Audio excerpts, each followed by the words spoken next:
Why do so many of us feel so frustrated, so scared and bewildered? And how can we feel better? Well, for me, Martha Beck, And me, Rowan Mangan. our job is to live according to our deepest truths, even when it means looking weird. Join us as we laugh and chat and stumble our way towards a better world here on this podcast. Did we mention laugh? I mean, what's the point of transformation if it isn't fun? So check out Bewildered, the podcast for people trying to figure it out.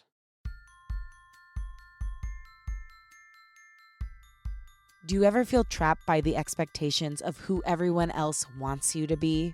Do you dream of breaking free from the roles you typically play and finding your true, authentic voice, no matter who it upsets, as long as it makes you feel like you? Well, today's guest will share her journey from good girl attorney to rebellious author and content creator. She'll teach you how she broke free from societal norms to live her truth and how you can too.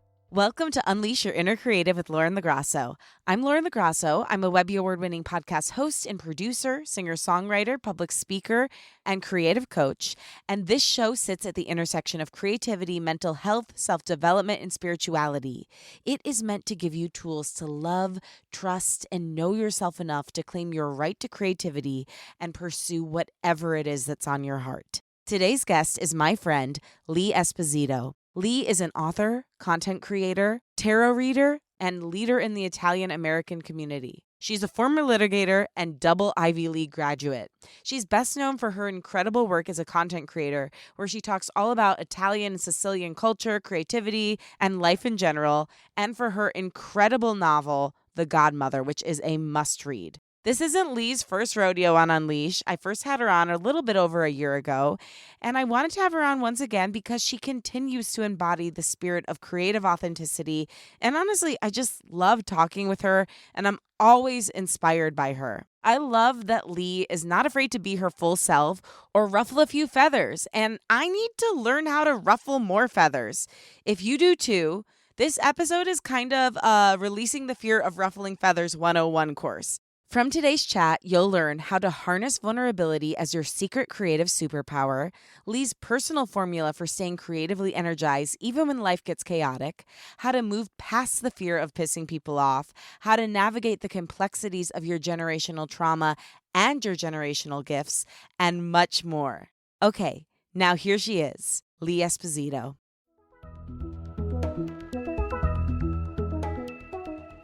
Leigh, I love you so much. We met via a podcast, and now you are my real life friend. I just adore you. You feel like family to me, and I'm so grateful to have you back on the show. So welcome to Unleash Your Inner Creative. Thank you. I'm so happy to be back. And I feel the same. When I see your mom comment on my stuff, I'm like, oh, it's Mama Joanne. It's so true. She loves you. You're one of the family. You're a LaGrasso, and I'm an Esposito. That's right. We talked because I love how much you share about our culture and Italian culture. And for those that don't know, go and listen to our original episode. We talk all about Italian-American, Sicilian-American culture, secrecy within our culture, Leigh's incredible debut book, The Godmother.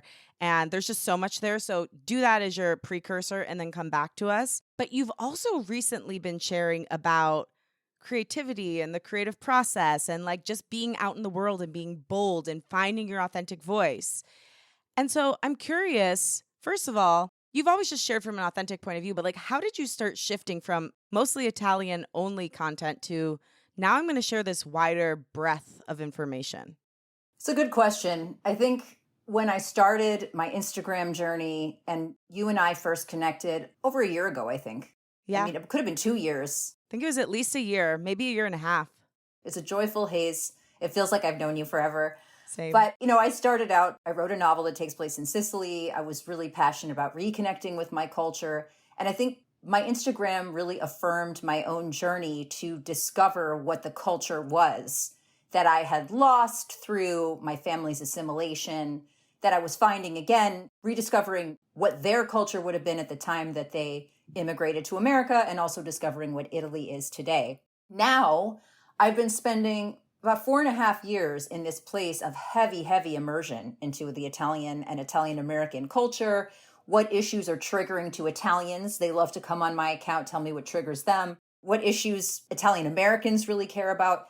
And now a sort of returning to, okay, my whole identity is not being Italian. It's a bedrock of who I am, but my whole identity is not being Italian.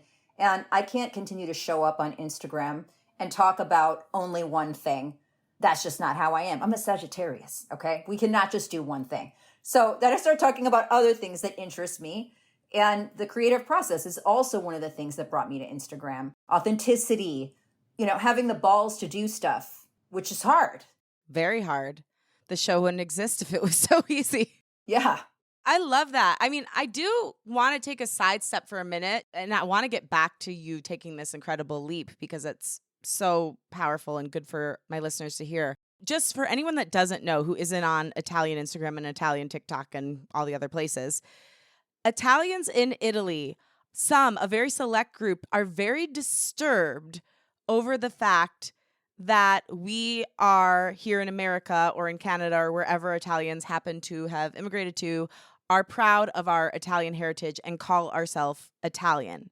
Have you learned anything more about that in the last year? Like, have you gotten to the bottom of that at all? Like, what's going on with that extreme anger?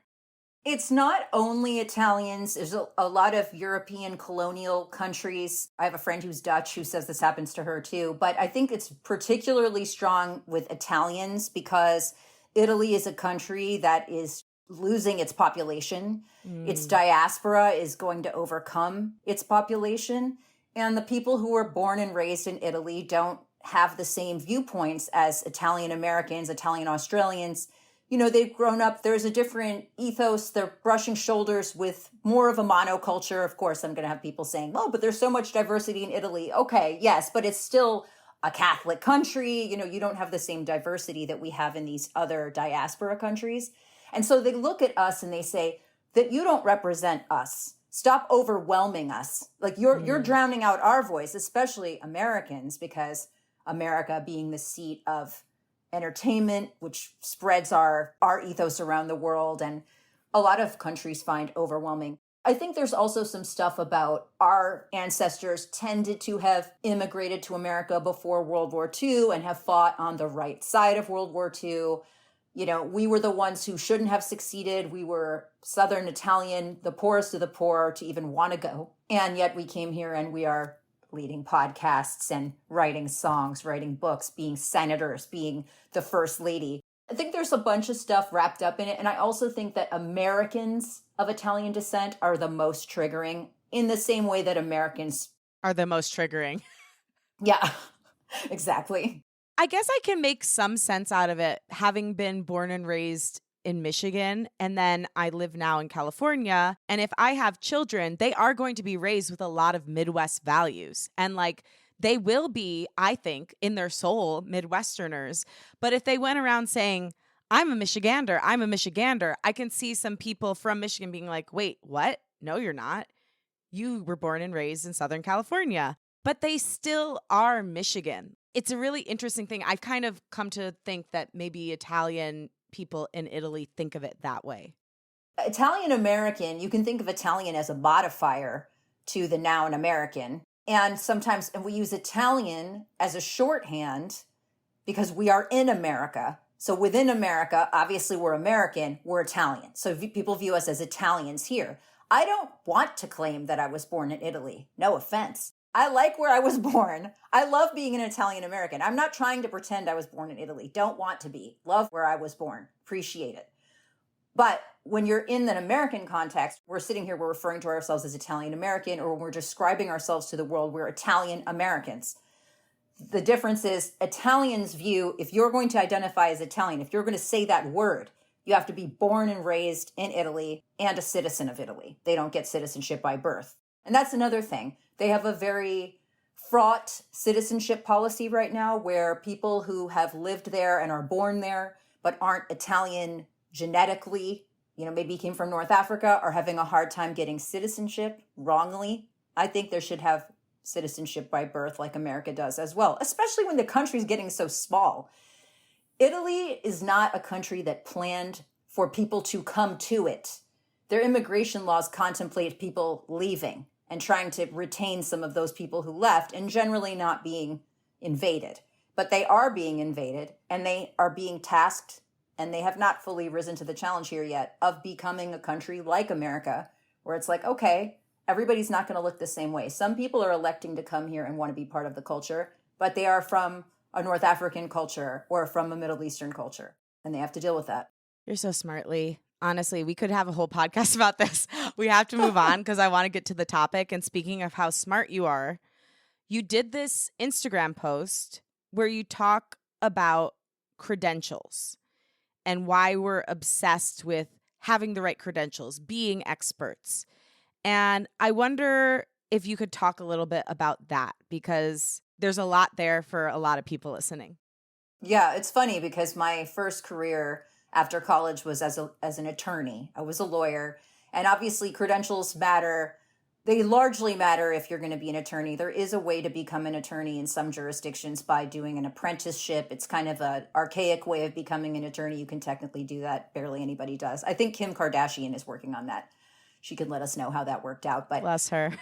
So credentials are important in the law. But what's funny is I left the law over 10 years ago, and people still care that I have the legal credentials. That makes them pay more attention to the things I'm saying. Although, mosey over to my Instagram, I'm really not talking about anything that has to do with law, though certainly I use rhetoric and logic and stuff in the way I present issues, but I'm not speaking about legal issues. And yet people care that I am an attorney. So there's kind of this disconnect. And then meanwhile, I'm speaking about being Italian, and I am Italian, but people are going through your bona fides. Do you speak Italian? When was your last ancestor from Italy? And you can go all the way down the line. Who let you in here? That's the whole question. Why, Lauren, do you get to host a podcast? What are your credentials? Leigh, who said you could write a book? That post was just about, you say what you can do. Don't commit unlawful practice of medicine or law or something like that. But unless what you're doing requires a credential, you do not require a credential. Yes. So, okay, I'm always curious to get to the emotional undertones and the inside twisty parts of why people react the way they do. So, to go into that psychology for a moment, why is it, from a triggered point of view, why do you think people are always trying to say well, you need to prove your worth? Why is it that somebody would trust you more if you're a lawyer, or trust somebody more if they're a PhD, and want to point out that somebody who has very valid things to say and has their own level of expertise just from living doesn't have a right to do it because they don't stand on this platform of credential? Well, there's two things operating. In the internet sphere specifically, I think it has to do with there's this cacophony of voices. There's a lot of charlatanism. There's people who purport to be able to do this, this, and this. And as we said, you can do whatever you want to do, but to have some sense of who you're dealing with can be helpful. I am dealing with someone who has written songs. I am dealing with someone who has raised a child versus am I dealing with someone who 23 hours a day is playing Fortnite in their mom's basement would be a factor of some credibility. The real life thing about it, because this is really way bigger than online, is people who feel that they have not accomplished something or wish they could accomplish what you've accomplished are resentful. It's the malocchio again. I mention this in every interview. It's the malocchio. What happy person goes around pointing fingers at others and telling them what they can and can't do? No one, really. Also, malocchio, for those that don't know, is the evil eye, and you better watch out and protect yourself from that. It's the Italian evil eye, and it is powerful, and there are things you can do to stave it off and to ward against it. Yeah, that's kind of what I was getting at, because I look at some of the smartest, most well-spoken people I know, and they have maybe a college degree or something, but their expertise comes from their lived experience. So for those people who are listening and they're like, well, I can't do that because, I don't have that degree. I don't have that credential. I don't have that testimonial from that person saying how great I am. How can they start to own their own version of expertise and share? They just have to do it even if they feel like a complete blathering idiot who has no qualification. They just have to get started. That's it. There's no way. Stephen King wrote his first book at some point. The Beatles wrote their first song. I bet the Beatles' first song sucked, but they had to do it. Just do it. And a lot of people are going to be so excited. A lot of people are going to love your crappy first song or your crappy first book or your worst, your first post or whatever it is. And you might even love it because you might not know it's crappy. Like, I feel like I did write some good songs in the beginning, but there were some really bad ones, but I thought they were all amazing because I never thought I'd get to write a song. But I just didn't conceptualize that people did such things. And then when they started flowing out of me, I was so in awe that I was able to do this thing that I had my life transformed by, that I now had that power and that gift, that for the first year I really was in the honeymoon phase and I just didn't see any problems with it whatsoever. I was also 23, so my brain wasn't fully developed, and I loved that for me. But I would say if you're listening and you're in this, stage where you're feeling like, oh, but I'm not an expert. Oh, how can I do that? I've never done it before. Try to borrow from your younger self, like the hope and the excitement and the joy from that period of your life if you had it. And also maintain beginner's mindset in that, like, you're going to get better and it's going to feel easier and easier every single time you do it. And you do have something to say. Even the Fortnite person, he could go out and like do a YouTube about the best Fortnite techniques. He's having the last laugh because the real money is in video games. Oh, it's wild. People make millions of dollars from streaming themselves just playing video games. We need to do that. That's our next step. What kind of resistance within yourself, if any, in sharing this new type of content have you come up with? Has there been any for you? And like, how did you get through it?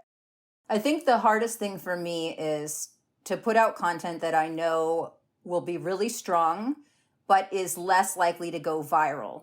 Because I've had videos that have been very popular and they've brought me a lot of followers, and on some sort of a reward Pavlovian principle, that's very satisfying. When I put out something that's about the creative process, so far that has not been the stuff of mine that goes viral. It does modestly well, it's just fine.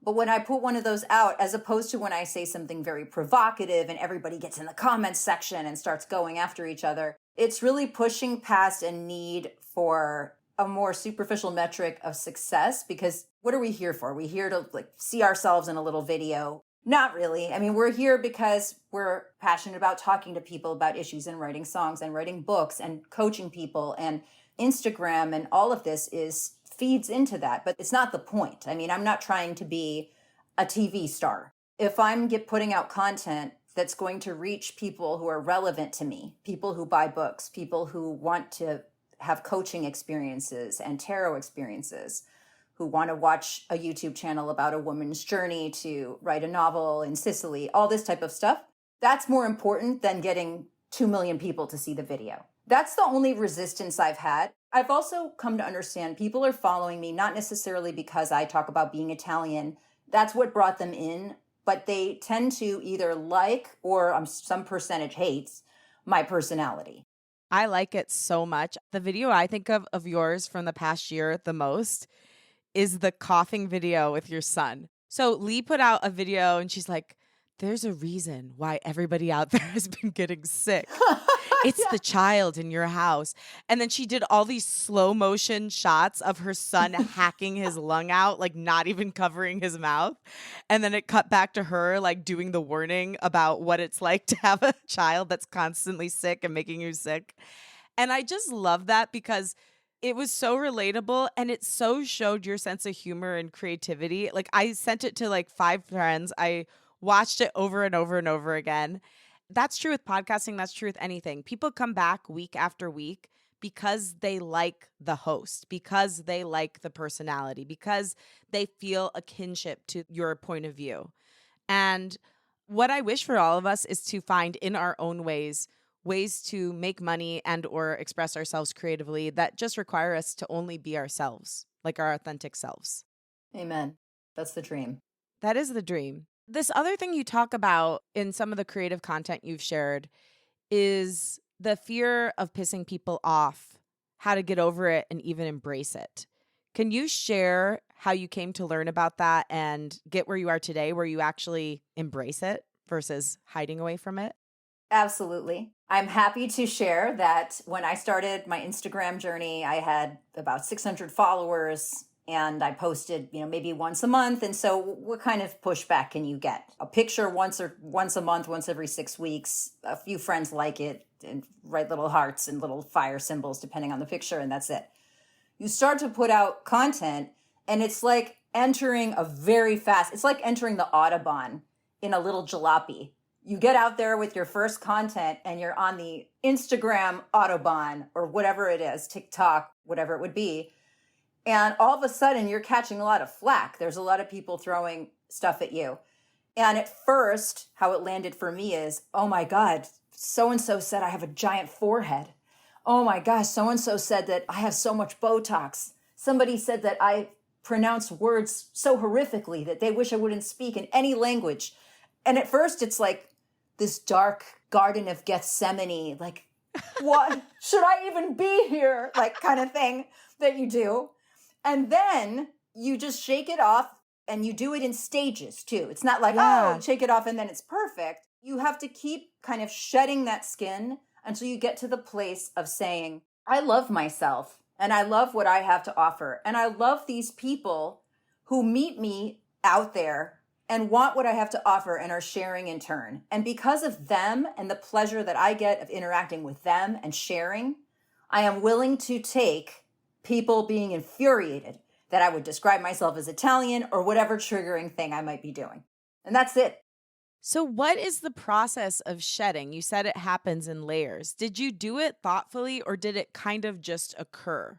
Each time it comes up, I would perseverate.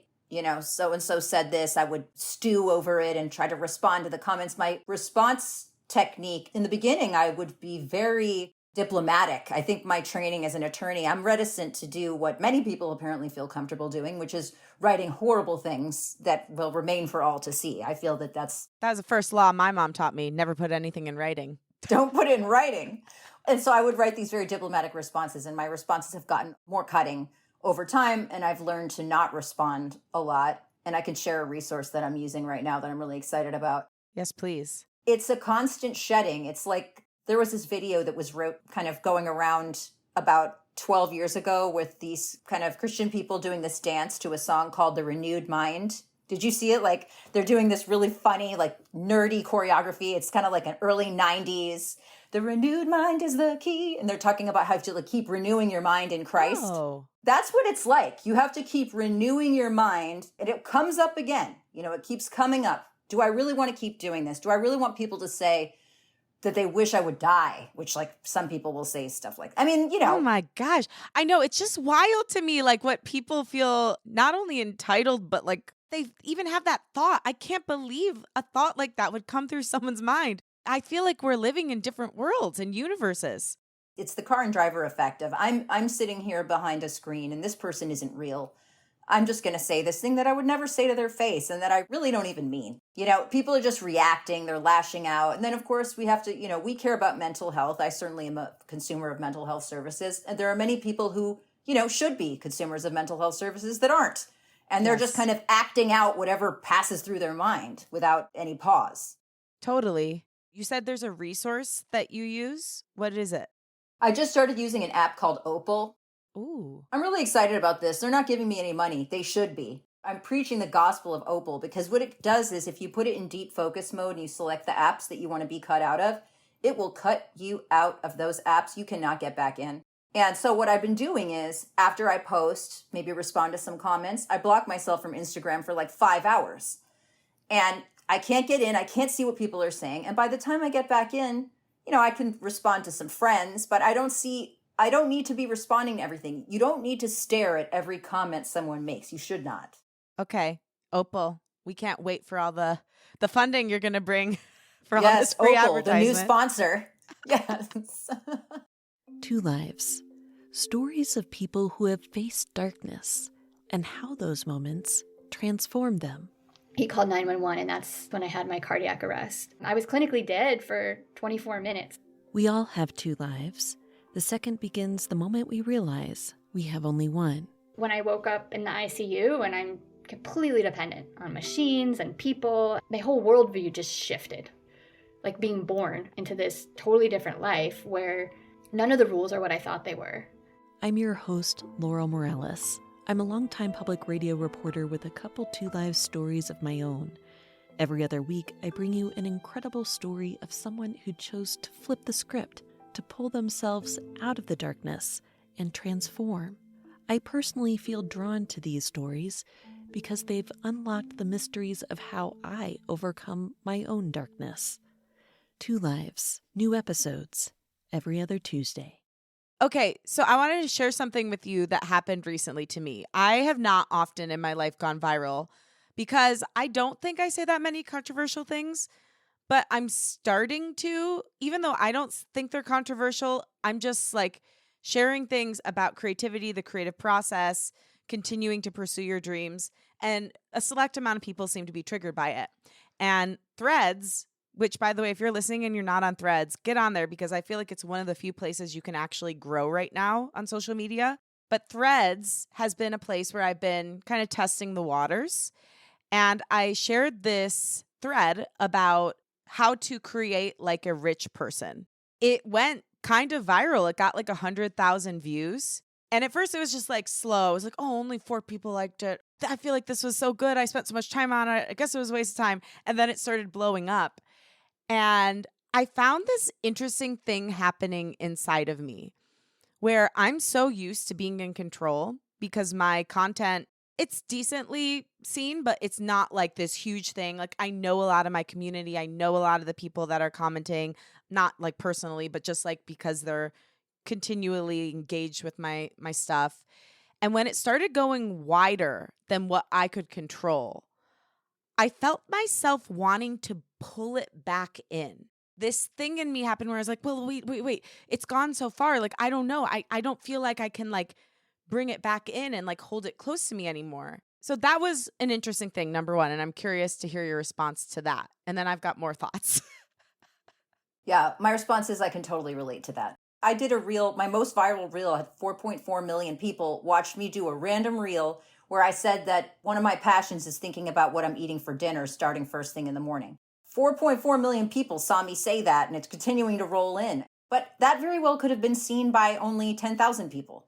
And so you don't know what's going to go out there, and people are going to first encounter you through one thing you said that might have just been riffing or just experimenting with an idea. And I've definitely had things go viral. And I've pulled a couple back if they were something where I was like, I really don't want 1 million people getting into this with me. Not a lot. I have like 700 posts. I've probably pulled back maybe 2 where I was like, I can't take all this that this is doing. But I totally relate to that. It's scary. You don't know what people are going to glom onto. Yeah, I can't quite put my finger on like why I had that feeling of wanting to draw it closer back to me. But there was like a cool thought. It's like a real life example of what it feels like when artists talk about like, well, once you write the song, it's part of the world. Like it's a world song now.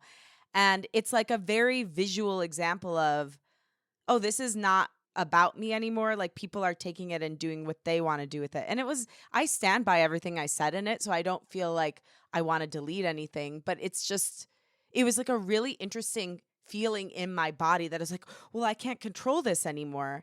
If that's in me, I wonder if that's coloring everything I do. And I want to let go of control so more things can be with the world. Again, this is a constant process of shedding those things. So, you have a smash hit song, you're going to have tons of people who love it, and you're going to have detractors. And then you're going to get through that. And then you're going to be on Oprah, and you're going to have this and that. And all these things are going to happen. And each step is, another level up on the ziggurat of like, here goes Lauren on her journey. And it's normal. We are not born comfortable with hundreds of thousands of people seeing something we said. Yeah. It's actually quite bizarre. So bizarre. With like responding to negative comments. How do you know? Because what I used to do was also be very diplomatic, and I would like be so kind and just explain where I was coming from and like send them love. But there were a few comments that I got on this. I'm like, this person clearly just wants to stir the pot with me. I'm not going there with them. They're like saying blatant lies.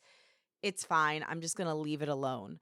Like, how do you know when you need to defend yourself versus just let something be?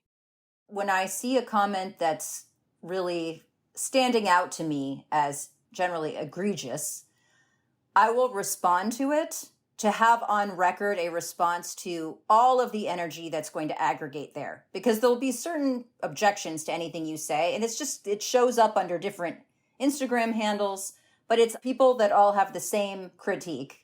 And I will put something up there, or I will clarify something to just have it there. I will not get into a back and forth anymore. If you see me get into a back and forth, it could be day 24, 25 of my cycle. Stand clear. Just watch yourself. But it's really not what I advise, getting into a tit for tat with people. There are people that you could show them ironclad proof. You could hand them the tablets that Moses took down from the mountain and they'd be like, that's not it. I put things up to be on record so that when people are going through the comments, which God bless them, a lot of people go through all the comments, they can see my response and it's just on the record there, or I ignore it. When you have a hit, like you have that video that's 4 million views, do you feel undue pressure for the next video to be this hit? Like, how do you avoid just trying to think from like what will be a hit versus like what you genuinely want to say?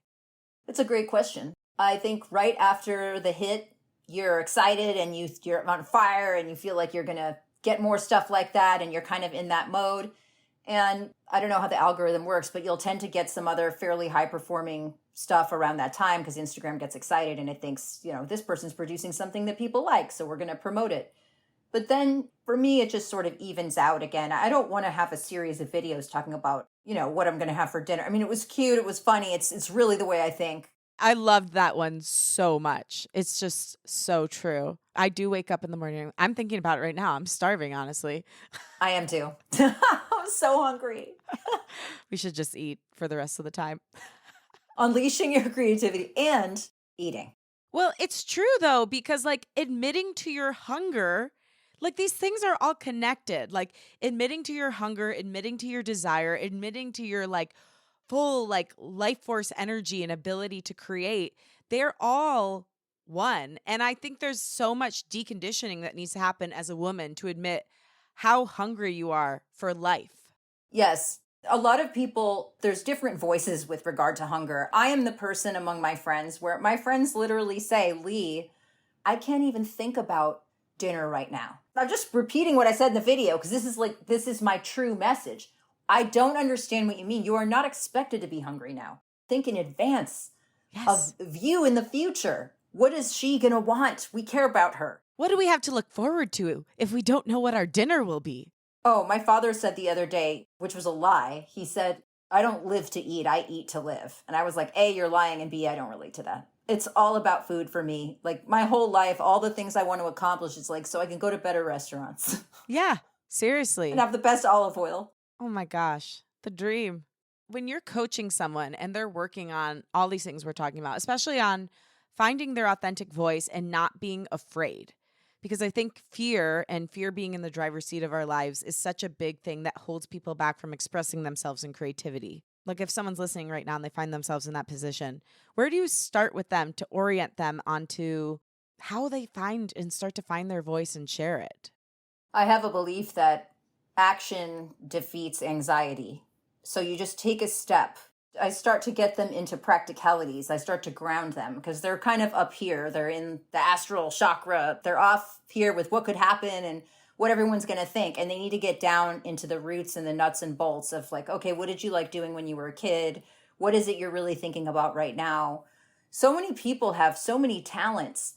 And again, they don't feel that they don't have the credentials or they haven't been doing it all the time. They drifted away to be a mom or a girlfriend or to do a corporate career. So if I get them out of analyzing why they should or shouldn't do it and just get them into brainstorming and just refuse to let them gatekeep themselves. They just have to brainstorm and they get into it. And then and this is why coaches are so helpful. It's like, okay, and then what steps are we going to take before the next session? And then they're just, even though they are inventing, they are not working for someone, they are inventing something because they're partnering with me. They are given a structure where they don't feel like they're alone. There's accountability and someone's keeping them moving so that it's not so amorphous and hard to manage. And if someone's like you were 10 years ago where, you've got this great job, it's a job that people laud and, admire, but they know in their soul that it's really not for them, that doesn't encapsulate who they really are and what they want to share with the world. Like when you're coaching someone through that, how do you get them from that fear of how I will be looked at to how I want to feel and who I want to be day to day? Primarily, people look at the practicalities. They say they're so unhappy, but they can't figure out how to get out of what they're doing. So if it's law or accounting or marketing, whatever it is, what I tell them to do is find a rich benefactor. Just kidding. I'm not kidding. Actually, that's awesome. Well, that was part of my tweet. It was like all these rich people aren't paying for their own work. They get people to pay for their work, for their creative work. So we do need to think about that. We need to think about grants. We need to think about GoFundMes. We need to think about, are there angel investors? Is there anyone you know who has extra money, who hasn't pursued their dream, but would love to help you pursue yours? Like, there are ways. Yes, it's hard, but it's also hard going broke doing what you love. Yeah. And you can give people, rich people love this. You can give them a piece of the action. If you sponsor me while I'm working on this album, you get 10% of royalties, whatever. It's right. You just kind of do it. And then I'll talk about you on my podcast. And if I win a Grammy, you're my date. Just think the people that you know who have money. And when you encounter people with money, go out and talk about it like you're already doing it. Yeah, I'm an accountant and I'm a children's book author. And I'm working on a piece right now, blah, blah, blah. And you just talking about it. And you are going to draw the rich benefactors and the publishers and the people who want to read your book. If you don't have a financial scaffolding to just leave abruptly, you have to start taking steps and holding yourself out as it, because sitting there at your desk and saying, I hate to be a lawyer, ain't going to get you out of that desk. Yeah. And I can truly say everything I've ever gotten, every dream that's ever come true has been because I said it out loud to people. And those people co-created with me and helped make it happen. The way I got to LA was I started telling everybody in the theater department I wanted to work on the Ellen show as an intern. And I was in Michigan. I was in Michigan State. It's in the middle of Michigan. No one knew anyone, but someone did. My friend Brandon knew the girl who was a production assistant there. And by the time I applied, happened to move up to production coordinator, who happened to be the person who hired the interns. So that just happened from saying what I wanted very clearly to anyone who would listen. And it's scary to do that, but also it's scary to not. Well, and that's what magic spells are. They're words, not just words, they're words. I think abracadabra comes from an Arabic expression. It's like abaracadabra, like it's basically that. It's just magic words, declaring yourself. It really makes sense. How are people supposed to know what you want if you don't tell them? I mean, it's not just like that, the book, The Secret, where, you just think about a bicycle and it'll appear. I mean, some of it's a little bit nuts, but if you say, like, I really want a red bicycle for $10, and you tell a bunch of people, and somebody says, oh, my cousin has a bicycle that's sitting in their garage, it's red. Hey, would you sell to this girl for $10? It all comes together because you said it. Yeah. And also something that I've been thinking about a lot lately is I feel like I spend a lot of time like thinking about what I want and then being like, why don't I have it? Why don't I have it? But I don't spend enough time feeling into what I want, which is, that's something that people in manifesting will talk about a lot. But all I do is think about how hard it is and how much I want it and how much I don't have it, instead of thinking about, oh my gosh, once this would happen, this is how it would feel in my body. This is how it would feel with my family. This is how it would feel in my community. This is how it would feel to like share it with people. And I think we need to spend less time in like the brain and more time in the feeling of what it is we desire. Take some actions towards that. Open up your voice memo and have a fake call to your mom to announce the exciting news that you just got, whatever it is. Oh my God, mom. Oh my God, mom. They just got signed for a 5-record deal. Oh my gosh. And Oprah wants me to be on her. It's always Oprah for me. I always want to be with Oprah. Yeah. Oprah wants me to run a whole show on the OWN network, and just do the whole call, like literally. And then you can even have your mom go, oh my God. Be like, yeah. And just act out the whole call. That's how you feel it. You have to act it out.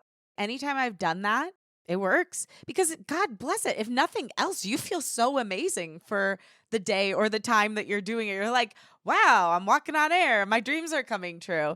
And a lot of time, I'd say usually, if you stay committed to that, it does end up working in some capacity, even if it's a little different than what you thought. I agree. Speaking of like calling my mom, we're very lucky that, your dad's so supportive. I've got such a supportive mom. We've got great families. But there are always people in your life or even in your family sometimes, sadly, that you feel, well, if I say this, they're going to judge me. If I tell the family secret, they're going to judge me. And you had this great reel you did where you talked about, well, if you want to, get to the bottom of a family thing, if you want to confess a family secret, Write about it in your book. Nothing will ever be more secret than that. Could you talk a little bit about that? Because I think it's so important for people who are afraid specifically of their family's judgment. Yes, here's the sad and liberating truth. Everybody in your life, they don't care what you have to talk about. They hear you all the time. They don't want to read your book. Some of them do, but it's a minority. They do not want to read the book. They do not want to watch the show that you were on. They might be jealous. They are used to whatever narrative you're advancing. They might be afraid to read it and see how bad it is, and then they wouldn't know what to say, or they might be afraid to read it and see how good it is and feel inadequate. Whatever the case, people who don't know you or don't know you that well or are just meeting you have absolutely no problem reading your book or listening to your song or watching your podcast. But people in your family and close friends very often do. So if you want to say something, I have clients who will say, oh my God, I'll be so embarrassed when my grandma reads this paragraph. She's not going to read it, especially if it's after chapter 2. She ain't getting there. Yeah. She'll be like, honey, I love the book. Oh my gosh, that one part. And it's going to be like the first 3 paragraphs.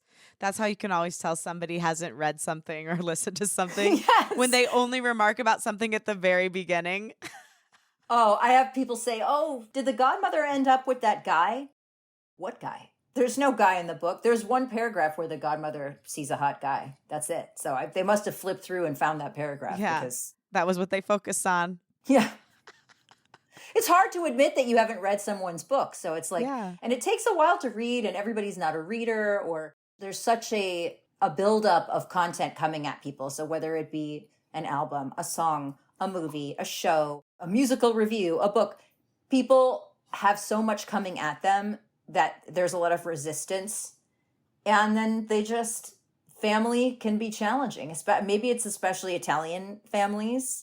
Well, because we talked a lot about on the first podcast we did together, and I bring it up all the time, but the secrecy within Italian families. And I think our generation in particular is really bringing a lot of those secrets out. And I think especially for the older generations, or for even those that are out there that are millennials or Gen Zs who are of a more traditional mindset, it's challenging. But also, like the song, one of the songs that I'm putting out in the next year, it's all about this. And I have a line in there. I go, who are we protecting? Do we whisper for the dead? And a lot of times the answer is yes. Like, we're still protecting secrets. And again, I feel comfortable saying this because anyone who cares doesn't listen to my podcast, but we're still for some reason protecting the secret of the fact that my grandma was abused by her mother, and, you know, her mother had mental health issues. I don't know how long ago she died. I think it was in the 80s. So almost 40 years later, we're still protecting this secret. Why?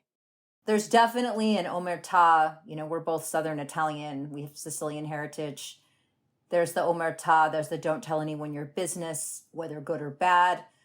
You know, it's also can be hard, you know, if you love that person, if there was something to love about that person who made those mistakes or did those things, or you have grace for them, you could be reticent to, you know, inform all these people of what they did wrong. But at the same time, you are the one who's alive, who's still dealing with, you know, if this happened, you received it too through the family line. The only trickle-down economics I believe in are epigenetics and inherited trauma. That wasn't talked about. That's right. My great-grandfather, who was Neapolitan, orphaned on the streets of Naples in the early 20th century, gassed in the hills of Italy during World War I, fighting for the Italians before he came over, and had physical abuse things that he did towards his family. And then that trickled to my grandfather and to my father. And, you know, and my father did some of it and then stopped when I was little, but I got spanked really badly when I was little. And my dad, to his credit, I think this is really powerful. He completely owns it. He's like, I made a mistake. He went to anger management. It never happened again. And then I have not perpetuated that. But look at how long it took. We are now 124 years after the initial person had all that trauma. And I mean, I don't know who the real initial person is. Right. Like, we don't know where it even started. I don't know. I'm curious what you think about this, because I hear a lot of people being like, well, I was the first one to step out of my generational line and I'm the one healing the bloodline. And I'm like, I get what they're saying. And it is hard to be that person. But exactly who else was supposed to do it? The person who was fighting for their life? I'm not saying it was right. They shouldn't have done what they did. But maybe, what if we're all doing exactly what we're supposed to do for our karma? I don't know. Is there a chance of that? And is there a chance that everybody did the best they could, even when it wasn't good? They definitely did the best they could. I was the beneficiary of, my father had that inherited trauma. There was, on his side of the family, there was a lot of that. And for my mom, she wasn't raised with really any corporal punishment or any of that stuff. They had their own stuff. I mean, they had like explosive tempers and stalking away from the table and yelling, but she didn't have that. And I think that so I was primarily raised by my mom. My dad traveled a lot for work. And, when he did have those incidents, he wasn't even home enough to really have it happen at the time. He was traveling so much. And then he stopped when I was young. So it wasn't modeled for me as much because I was really fortunate to have my mom's influence. And she really influenced all of us. My dad credits her for helping him stop the cycle right there. I think if you're somebody who's the direct recipient of that, so I didn't really receive it as directly as my dad did. My dad received a lot of physical stuff. I think it's probably pretty hard to step out of it. I think you almost need like an interrupter, like how my mom kind of interrupted that. I know everybody's doing their best. And even each generation was an improvement. My grandfather improved on his father. My father improved on his father. So they all improved. And the dark truth of being a parent is that you don't become an ascended master. You still screw stuff up. And so rude. Yeah, it sucks. I mean, I told my son that the other night. I was like, here's the surprise, mommy's not perfect. Yeah, sit down, gather around. I have a story for you. This is the one you got. Here's what I have that's great. And here's what I have that's not great. And Do you know how healing that is, though? Because I think growing up, my biggest thing was I was a really sensitive kid and I could tell when things weren't right, but no one was talking about it. And the fact that you have the self-awareness and the self-love and the love for your child to tell him the truth, which is what you're working on, and that you're still trying your best and you love him very much, that makes him know that it's not his responsibility to fix. Yes. And I actually really did get that from my dad. My dad was really great about affirming my perspective, that I perceived things to be hard, that certain behavior that he had. And he never shied away from talking about it to this day. He will say it. I'm in mixed company. If I bring it up, he will just own it. And I think that that's really important as a parent. I'll sometimes ask my son, because I'm divorced. So when he's with me, he'll complain about his dad a lot. And I'll be like, all right, let's flip the table around. What are we saying about me at dad's house? Oh, nothing. You're perfect. I'm like, what is it? And I'll get him to say some stuff. And I'm like, okay, let's hear it. I do not expect you to love everything. Tell me, because maybe it's something I can improve on. Or maybe you're wrong and I'll explain why you're wrong. It's just like the comment section. Nothing has prepared you for being a content creator like having a son. Yes, tell me in the comments. That's what I say to my son. Go ahead, subscribe, rate, review. I don't know. My issue with being like, I am the one that healed things, which yes, you are. And we stand on the shoulders of those who also healed things, even when it didn't look like healing because it wasn't as explicit for them as it was for us. And I do hold both. I hold like my great grandmother did terrible things that never, ever, ever should have happened. And I have a tremendous amount of compassion for her. I will always wonder my whole life what she went through that made her behave that way. And I know something horrific happened to her. And for my grandmother, that she stopped the cycle of abuse without any mental health help is unbelievable. And like, she is my hero. I have chills right now. I feel like they're here with us. They are. It's so sacred. My relationship with my mom's parents was like, that's how I know what God's love is. Didn't matter what I did. They didn't even really care about, my grandfather was real proud of me for going to law school. I could say my grandmother did not care if I worked or did anything, accomplished anything. She just was so excited like that I was breathing. She's like, yes. Yeah, they're a reminder that who you are is the best thing about you. Oh my gosh, we could go in so many different directions. I know. I love you. And tell me, like, you've got a bunch of exciting things happening right now. Tell me about what you've got going on and how people can get involved. Yeah, so my Instagram continues under Ms. Leigh Esposito. I'm launching a YouTube channel, Leigh Esposito. I have my novel, The Godmother, also by Leigh Esposito. Go figure. That's funny how that works. And I also do coaching. I read tarot, which is something I learned in writing my novel. I'm writing my next novel, so you want to get on my mailing list and find out about that, because obviously it's going to be the biggest thing since Gone with the Wind. So that's it, all my crazy stuff that I'm doing, and then hopefully you'll be hearing me more on here with the best podcast host in the world. Oh my gosh, I love you so much. Thank you for everything you do and for always encouraging us all to be ourselves and to own all parts of us, to remind us that all parts of us are welcome here and that they should be freely expressed. I just think you're the best and the smartest and the coolest person in the world, and I'm glad you're my friend. Love you. I love you too.